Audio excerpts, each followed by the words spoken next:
ఇది లక్ష్మణ భక్తికి ఎందుకంటే గంగానదిలో పడవని ఎక్కించాడు కదండి. ముందు రాముడు నడిచాడు, మధ్యలో సీతమ్మ నడిచింది, వెనక లక్ష్మణమూర్తి నడిచారు. నడిచినప్పుడు సీతమ్మని చూడలా? సీతమ్మ కేయూరములు, సీతమ్మ కుండలములు తెలియవు. చూడడం వేరు, మనసులోకి వెళ్ళడం వేరు. మూర్తి రోజు చూస్తున్నా ఆయనకి దాని మీద దృష్టి లేదు. చూడడం కంటి ధర్మం చూసింది అంతే, కానీ మనసులోకి వెళ్ళలేదు. ఎందుకంటే వదిన యొక్క చెవులు కాని, వదిన యొక్క భుజముల దగ్గరికి కాని మనసులోకి వెళ్ళేటట్టు లక్ష్మణమూర్తి చూడలేదు. మరి ఏవి మనసులోకి వెళ్ళేటట్టు చూశారు?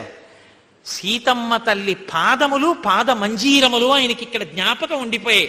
అంటే వదిన పాదములు ఉపాసన చేసినటువంటి మహాభక్తుడు, తల్లి పాదములుగా ఉపాసన చేశాడు లక్ష్మణస్వామి.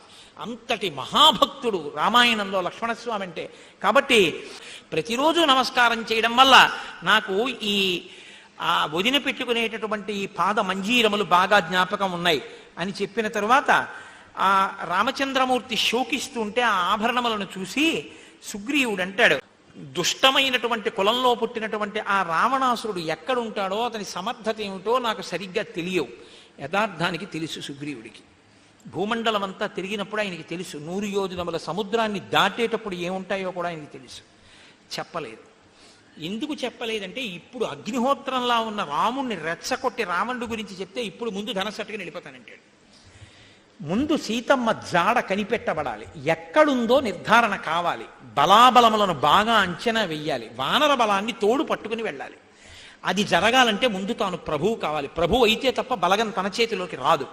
అది ముందు జరిగితే తప్ప తాను సమర్థవంతంగా ఉపకారం చేయలేడు. అన్ని దిక్కులకి జాడ కోసం పంపడం కుదరదు. ఎక్కడ దాచాడో తెలియదు, తీసుకెళ్ళడం తెలుసు, దాచడం ఎక్కడ దాచాడో.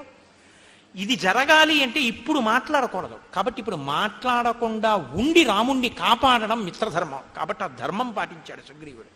కాబట్టి నాకు అన్ని వివరాలు ఇప్పుడు తెలియవు.